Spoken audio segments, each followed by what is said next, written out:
मी शांत राहणार. काय बोलतेस तू? आणि आबासाहेब देशमुखांची मुलगी?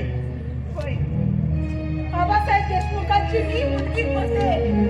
मला तमासगिरीत भिजले. पण तुम्ही आबासाहेब देशमुखांना कसे ओळखता? खूप जुनी गोष्ट आहे बिल्ली. या सरपंच आणि पाटलांनी माझ्या आई वडिलांवर अत्याचार करून त्यांचा खून केला. तेव्हापासून तुझ्या वडिलांनी म्हणजे आबासाहेब देशमुखांनी माझा सांभाळ केला. पण ते आता कुठे आले, काय करतात ते शिवा? वेळ आल्यावर तुला मी नक्की सगळं सांगेन बघ.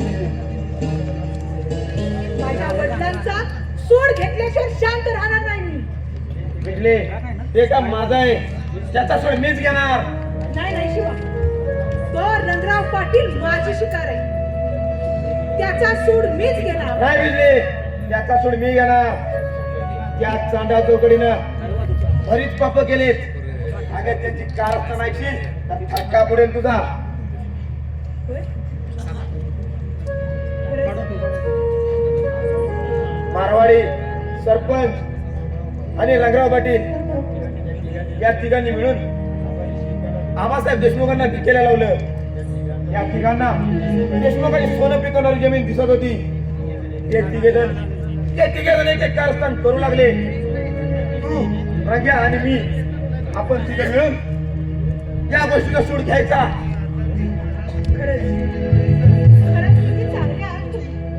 तुमच्या या गुणावर आणि तुमच्या स्वभावावर आजपासून प्रेम करते. बिजली, माझं जीवन आगीच आहे.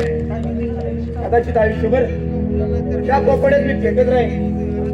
हा फोन तुम्हाला सोड. चांगला नवरा भेटेल तुला, त्याच्याशी लग्न कर. मी निघतो आता. अहो थांबा ना, अशी जाऊ देणार नाही.